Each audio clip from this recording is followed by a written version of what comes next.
CCM is concerned about Connecticut's growing crisis of disconnected youth, young people who are not engaged in school or the workforce. Today, we're spotlighting an organization that's addressing this issue through art, mentorship, and meaningful professional development. NXTHVN, a nonprofit arts organization in the Dixwell community of New Haven, was founded by renowned artist Titus Kaphar and private equity leader Jason Price.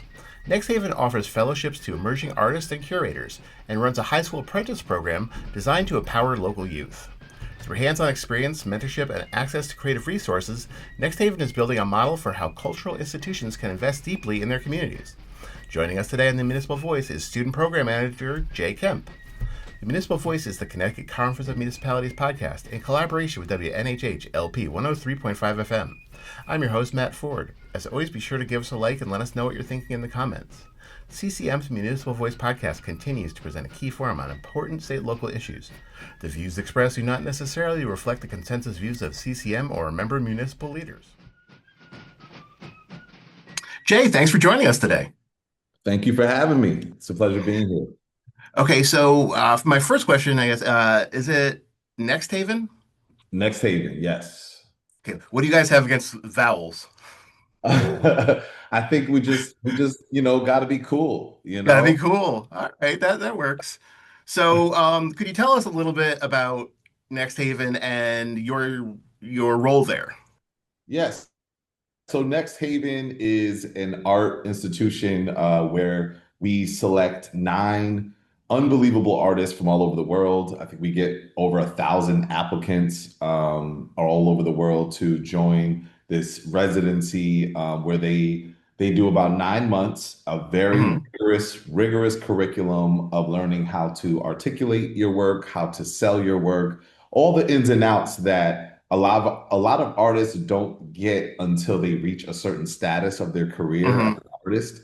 And Titus Kaphar, who was one of the founders, he understood that too well because of his success and where he was able to experience when he reached a certain height. So he wanted to take that education, that learning, and bring it to Black and brown artists who normally in the art world space are not exposed to a lot of different insights, a lot of different wisdom and education regarding their and so he created this program where he can support them. They get free room and board. They get a studio. They get, an opportunity to speak to donors, to speak to art collectors, to speak to, so many different people and showcase their work on a much higher platform. And so the apprentice program came in where he told me that he just wanted something that was going to be serving high school students and create this next generation of artists, where each high school student would be paired with one of those fellows.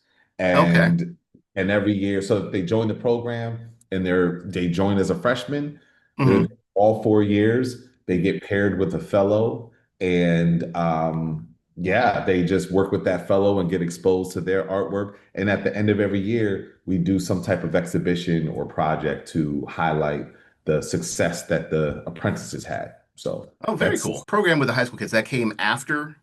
Yeah. Okay. It's because it sounds like for the regular program for the artists and residents, it's not so much you're not teaching them art, you're teaching them like the business of art, of selling yourself, so. the business end of it. Yeah.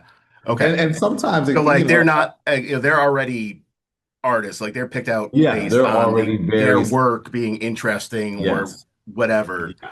And now it's like, all right, we're going to help you learn how to sell yourself in a lot of ways and art and just how to access those kind of things. For sure. Yeah. A lot of them they don't necessarily teach you that in school, even in the good school. Then if you, haven't gone to art school, even how are you supposed to figure out how to meet gallery owners and, things like that. Exactly. No, that's exactly right.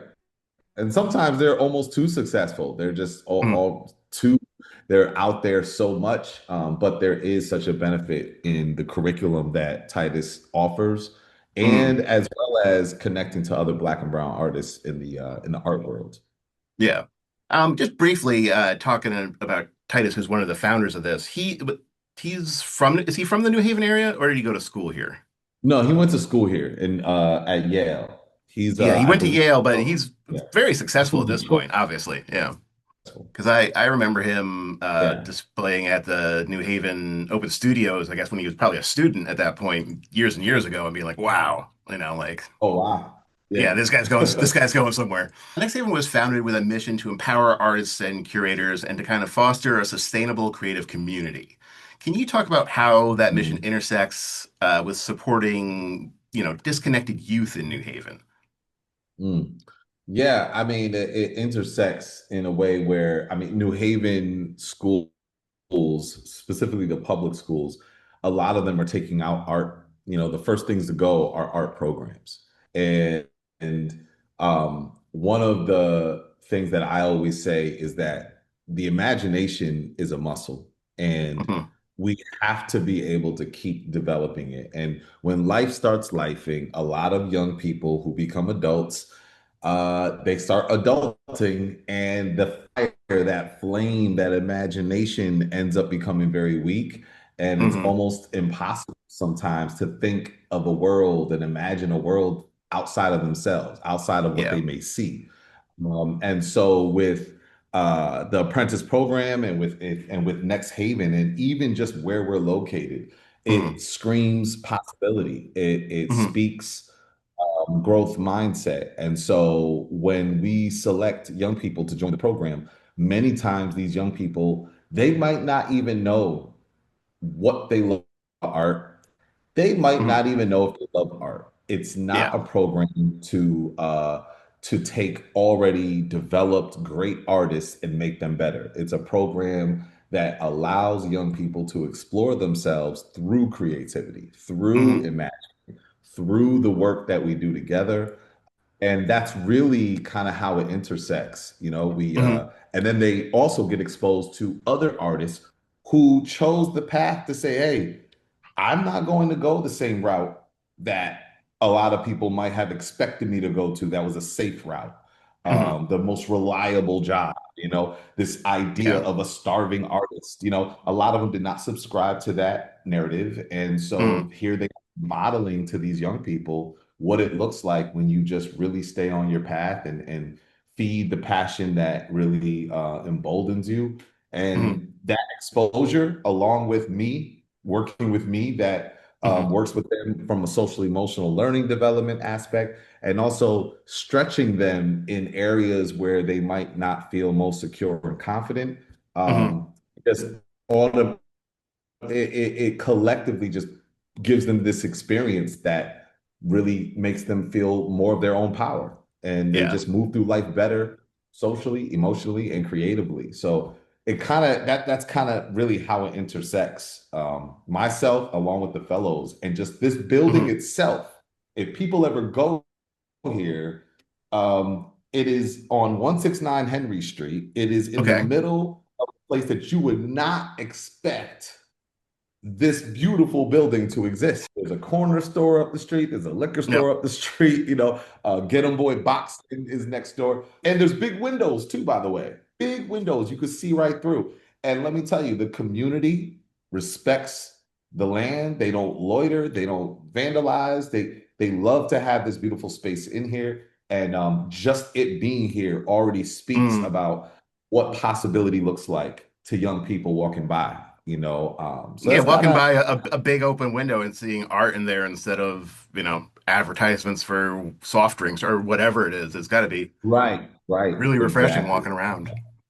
Are you an artist? Is that how you came to this, or how did you get involved? I'm an artist in my own right. I'm a writer, a Okay. screenwriter, and also I would say a producer, editor. I worked a lot in media. I was Okay. on 94.3 WIBC for a while, and I was on, I worked on a lot of production sets. So Hmm. my world is first media, and then I Hmm. also have a social emotional learning coaching program for teachers, adults, and Hmm. then a life coaching program for young adults. So my world, kind of was brought to Titus from Hmm. somebody else who knew how. works with young people and said, Yeah. look, I know you're developing this youth program. I know you want it to kind of be developed and get off the ground. And here's somebody I think is great for you. And that's Hmm. kind of how I came into it. So I Yeah. would say my creativity here is exercised best through working with young people on taking the ideas they have and Hmm. somehow synthesizing them, and Yeah. just getting them all aligned so we can make a really great project and experience for the people at the end of the year. That's really cool. The fellows and the students, you mentioned that you come from a film background. Are some of them doing film or video or multimedia? Is it, all sorts of The young different? people, the apprentices, Hmm. yeah. Some of them, yeah, some of them, and that's another thing that's beautiful about this program. First of all, it's still growing, Hmm. and many times we've had people come in with video, with film experience, or they just have a passion for that. And Hmm. I will connect them to someone who is doing that, someone who is Yeah. successful in that. Even if it's not one of the fellows, they might have a Hmm. fellow, but they also work with maybe our film producer that also works in the building at times. And I will say something that I just noticed the other day, a whole bunch of different apprentices have come to visit. And I will Hmm. say, every single one of them has gone on to pursue, well, just about every single one of them, to Hmm. pursue what they love, to Yeah. pursue. One of them is doing film produce or media producing at Georgia State, and Hmm. she's doing all the college games. She's working in the back, working the Yeah. cameras, like giving direction. Another one is his passion is art, but it's also business. So he took it upon himself, as I've been pushing to them Hmm. about social capital and creating a network and relationships. He wanted to go to the co-founder, Jason Price, and work Hmm. with him on business meetings and learning how business meetings go, learning about, Yeah. all of that. And so now he's traveling the world, extremely successful in his business and what Hmm. he's doing. And I love that for the young Yeah. people who left Yeah, school. that's interesting. Have you had anybody from the program kind of leave and then kind of come back, or continue to participate now All of it. as Yeah, the just about volunteer stuff? Yeah, Yeah, that's just cool. about all of it. Tonight, we have a great show coming up tonight here at Next Haven of the young people's projects, and we're intertwining theater and visual arts. And I have one, two, three apprentices that will be helping out, volunteering their time and being part of this program tonight. Hmm. And then another artist, another young person, Makai Banks, who was Hmm. just performing at Cafe Nine the other day. Okay. It's just amazing to see the success, and I'll tell you, sometimes parents have to be prepared because some of them may think, "Hey, my child was going to go into nursing. Hmm. Now she wants to be a graphic designer for her own business. I don't know how I feel about that." And I'm like, Yeah. "Hey, listen, adults, we cannot diminish our young people's imagination, and we got to give them room to explore." You are listening to the Municipal Voice on WNHH 103.5 FM. What does a typical week look like for an apprentice? So a typical week would look like, let's see. So if you have a schedule set up with your fellow of Monday, Thursday, and Friday, typical Hmm. would look like you coming in Monday, maybe even early if you want to come in early to the building and just do Hmm. some homework. And then you'd work with your fellow on what they're doing, or maybe they help you with what you're doing. And then a Wednesday, if you came in that Wednesday, they are mandated to come in every Wednesday Okay. to work with me from 3:30 to 5:30. And a meeting like that would look like, it would look half and half. Half of it would look like personal development, team development. Hmm. And then the other half would look like, okay, what project are you working on? And let's put some time into working on that and developing what we need to do for our project. And then Thursday, you'd come in and work with your fellow again. Friday, Hmm. you'd work with your fellow again for a couple hours. And that's really it, you know. But Yeah. you can always come in during the week. There's some kids that just want to be here. They Hmm. just want to be here. They want to be around the art. They want to create and just kind of escape here. So Hmm. yeah, a typical week could just look like working with your fellow or just working on your craft. Yeah. When you're matching up the apprentices and the fellows, do you kind of go with, their style of art or their medium, or is it just kind of random? Like, do you necessarily have to put an oil painter with an oil painter, or You can you know, mix it up? it is always a mix. It's very intuitive. Hmm. The joke is that there's always like this sixth sense that I have of pairing the apprentices with fellows. I do not do it off of what art skill they have. It's Hmm. just um, this might be a little little out there for some people listening, but it is very much an energetic thing. It's a Hmm. feeling that I just had. Specifically, Caitlin, who connected us for this. Yep, she's our intern now, so Okay, yeah. So I yeah. connected her with Vincent, and I just felt like they would go well together. And oh my Hmm. goodness, what a relationship they built. I don't know how, Yeah, I wouldn't be surprised if they're still not in touch. yeah. Yeah, that's interesting because, they're not really necessarily teaching art skills per se as the business and the mindset of being an artist and making a business out of it. You can cross those different mediums and whatever because it doesn't really matter as much. Yeah, right. Yeah. Yeah. So like what sort of skills, artistic, social, professional, do apprentices walk away with after their time at Next Haven? It so usually it really depends on where they do need to develop, but mostly time management skills.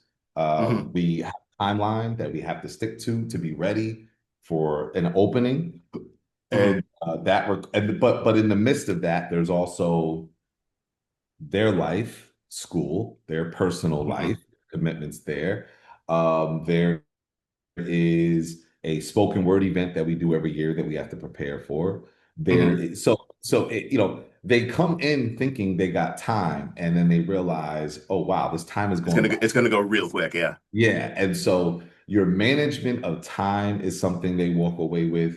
If you are hesitant on public speaking, you will be Hmm. put out there to impromptu times to speak about your work, to speak about the Hmm. program, or we might do events. We did a TEDx talk a couple years back, which definitely challenged those that were usually shy and quiet. Yeah. So there's public speaking, there is time management, there's also networking. How are you Hmm. building relationships in this building? How are you using the relationships in this building that are supporting you? Some people I won't introduce you to. You just have to walk up to them and make your And introduction, say hi, yeah. and say hi and create that relationship. So a lot of the skills are transferable in their professional career for that purpose. It's for Yeah. that. Regardless, even outside of art, yeah, just learning how Yes, to, yeah. yes. And then it's also self-reflection, being Hmm. able to look at your thoughts, feel your thoughts, and if you can't articulate them, seeing that, making it where art can be a space for you to express that, for you to talk Yeah. about, because sometimes art, permeate. It speaks to the part of the soul where no words are. There's just no words Yeah. there, and art can do it. Definitely. How do you reach and recruit potential apprentices? Do you work directly with local high schools or community organizations?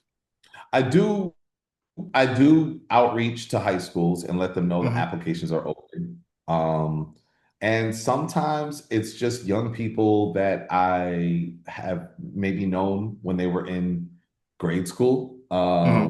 And I'm like, I know this will be good for you. You should really apply. And that's their Hmm. first step. There's a apprentice we have now where I met him as a freshman in a different high school, and I Hmm. always knew he was special. And then I saw him maybe 2 or 3 times a couple years later when he was oh, actually the next year. I saw him the next Hmm. year 2 or 3 times. And I'm like, listen, man, you have to apply here.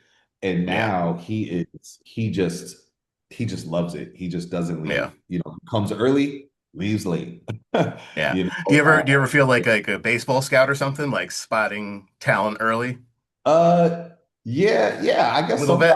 I guess sometimes, Yeah, in like some that kid's got people, it. yeah, Yeah. yeah. But when I say that kid's got it, it's usually not because of their art skill. It's Mm. really just I could just tell they're searching and Hmm.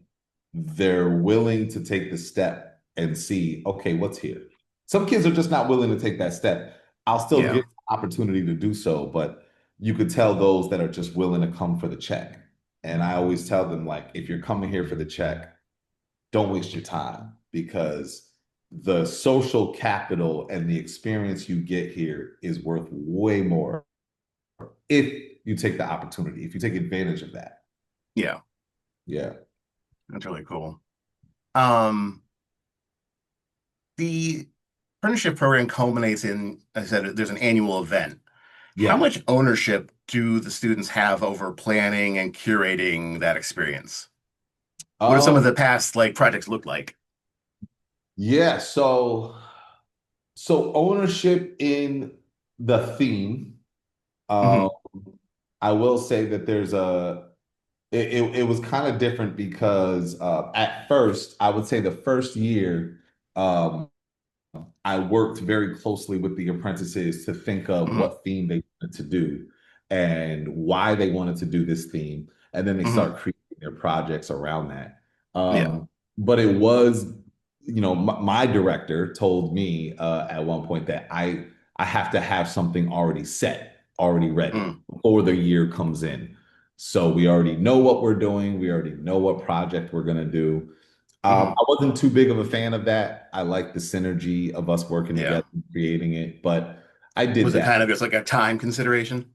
Yeah, yeah, a time consideration, because we don't know the time that it might take to decide on something. So just make the decision. So I did do Yeah. that. I'd say for the next few years I did that, Mm. and but even though I did that, it was still about the work of I don't want to do it and say, like, for example, we did Legacy last year. That was Hmm. the theme, and the project was going to be a tour. We partnered with an organization called Cardi, Okay. and we installed the artwork into the bus. We put vinyl Hmm. around the bus that says, "What is legacy to you?" And people can sign the vinyl of what legacy is to them. And we went to all different parts of New Haven to showcase the work and talk about legacy. However, it was important for them to understand why legacy was so important, why that theme was so important, and what it was to them before they could do their work. Yeah. And we brought in McLean Thomas, who is an amazing, famous artist. She came in, did a little project with them about legacy, and eventually, after doing a few sessions, they then started to explore what legacy was to them and they created their work. Now, as Yeah. far as planning, that's all on me. Yeah. Planning it, the coordinating and the getting the labels printed, getting the vinyl on there, promoting it, mostly on me. Yeah. They just have to focus on creating their projects and being ready to showcase it for the opening. That's their main ownership. Yeah. And if they want to sell their work, we have avenues for them to go and really sell their work. May That's cool. sold his work too, so they can do that as well because they have their own Yeah. life. I Hmm. have to consider it of they're high school students, and it's so easy for adults to say, "Oh, you don't got to pay bills." But man, listen, they still got a lot going on. Yeah. Adolescence is real. I would never want to experience adolescence again. Yeah. No, once was enough. What Since you started the program with the youth, have you learned anything from them that changed the way you do the program or the way you see the program? Yeah, I would say definitely what changed for me is being much more proactive in my administrative approach, Hmm. in making sure that because I'm a writer, I am an artist, I'm a creative, and not many creatives are super good at administrative things. Hmm. Yeah. So I had to really improve in that area, but more importantly, not improve at it necessarily for my job, but more so that they feel more prepared, that they Hmm. have all the information they need, that they feel like the timing and the way that they're managing their time, that they have more power over that. Yeah. I think that's what I really learned. Every year, I'm thinking about how can I make this year much more manageable for them. Hmm. How can I support them in how they do manage their time and how can I also be mindful and be proactive about what they'll deal with in the school year? If they're Yeah. seniors, I have to know that towards May, it's going to get crazy for them. They're about to Yeah. graduate. Even if they're not, if they're juniors, they got prom coming up. So it's just really Yeah. it was really on an administrative level, um, really making sure that I can support them and their parents in a much better way. Yeah. And I know that I needed that for my own life, my own Mm. personal life. I was like, this same planning you got to do for some things that you're doing, things that you're pursuing, Hmm. and just be consistent with that. So it can be inspirational both ways. Oh, oh yeah. Oh yeah. That's how it goes. I mean, Yeah. I think I heard a quote. Somebody said that they said to their mentor, I'm so happy that you're my mentor. And the mentor said, I'm happy that you're mine. You Yeah. know, uh, so it really does go both ways like that. So Next Haven has expanded like a lot in, just a Yeah. few years really. It's gone from having, just a fellowship wing and now having the co-working space, which is cool, an art gallery, Mhm. and then the artist in residency tower and reception spaces. More, more Yeah. to come. How do you see Next Haven For and sure. the program kind of growing and expanding in the coming years? In the coming years, as far as apprentice program, I would like to be able to have avenues of creativity that can serve all young people. Hmm. Like, meaning if you're in film, we have someone that is unbelievable in film. They will be Hmm. here. You can work with them. If you do music, if you do writing, if you do visual arts, I'd like to be able to see the apprentice program expand in that way. Hmm. Um, the student program department itself, so the apprentice program is a program that is part of a bigger vision, which is the student program department. And with the Okay. student program department, one thing that we do have coming very soon is now this program will be 2 Saturdays a month, and it will be for students who are very clear that they love visual arts, that they Hmm. want to pursue visual art, that they have a passion for it. They have maybe some drawings already, or they want to Hmm. develop a portfolio. And so this program will be taught by Lime Academy. Their Okay. educators at Lime Academy will be coming here 2 Saturdays a month to give fundamental teachings to young artists with really how to sculpt, how to draw, drawing the lines, things that they'll learn in college. They'll be getting Hmm. that teaching, and the goal is for them to develop their own portfolio and give them a much better springboard that they could jump off of into college through Hmm. art. So that's another program that's going to happen specifically for those type of artists. And I Yeah. just see this expanding more into something like that, where we have media and we have whether you want to do streaming, podcasting, videography, we have something for you there. And that's where I see it expanding. I don't see it just being visual arts. Yeah. Yeah, Yeah, it's like a whole media kind of universe for absolutely. them. Mixed media. Yeah, absolutely. Yeah, that'd be very cool. Um, what's the long-term vision for specifically the youth development in this space? Long-term vision. Do you mean long-term vision in regards to what would happen in the future for young people when they leave here, or just while they're here? Uh, Either one, really. I'd like to definitely see we have a college prep program, and one thing Hmm. that I want to do very soon is bring back apprentice alum who've graduated Hmm. and give the young people that are currently in the program real college preparation. Like, Hmm. let me give you the lessons that you'll only get once you experience the college life, the adult life. Yeah, I think that's one way that what I see in the long term. That alum being something that's very large, a yeah, large, several cohorts being able to do a retreat where we can go away for a weekend and really work with the current cohort of apprentices.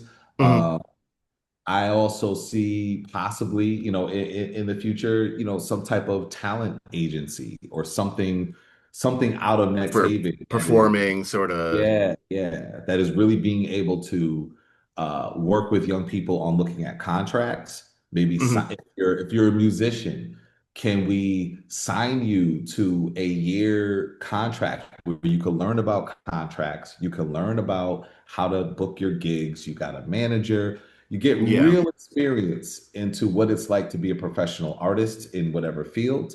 And then you could go off and do your own thing, but yeah, I think what I see in the long term is some type of support that way, yeah, where whatever you do, whatever you go as a student in that field, we have the means to manage, support, and even push your career into a much better place, other than just going to college, which is yeah, great. But I just think the experience in that way is also very important. yeah. But it's not necessarily for everybody. Some people don't, Yeah, but some they people still need. don't. And Absolutely. Absolutely. Yeah. if someone was interested in learning more about your programs or donating or whatever, where should they go? I assume you have a website. Yes, they could go to www.nexthaven.com. Applications are always, NXTHVN.com. yes, that's it. Okay, I'll put And the words up on screen for this part so they can see it. all right, perfect, perfect. And they're always the applications are always, excuse me, always open for apprentices. Hmm. Could always join. They could always apply. Actually, if this goes up soon, then they could apply right away because we will be doing callbacks and looking at applications at the end of the month. Myself and all the apprentices look at applications, so they're involved in the hiring Oh, process. that's cool. So Yeah. the current apprentices help pick the next generation, as it was. Yes. Yes. That's cool. Exactly. Exactly. And we have to when apprentices graduate is when we have to replace them. So we have four people graduating. So we have four slots open. So it's when they graduate, and you don't necessarily have the same number graduating every year, so it can change a little bit. Right, right, right. Some year you have more seniors than others. Yes, That's exactly. really cool. Yeah. Well, Jay, thank you so much for speaking with us today about Next Haven. It's a cool program. We'd like to thank our guest, Jay Kemp. The Municipal Voice is a co-production by CCM and WNHH 103.5 FM. Joe Thornton is our executive producer. Christopher Gilson is our producer. Harry draws on the boards, and I'm Matt Ford, your host. CCM's communications interns are Caitlin Higgins and Zachary Hallis. Be sure to check out our Facebook page and give us a like, and watch out for our CCM chat series on our YouTube page.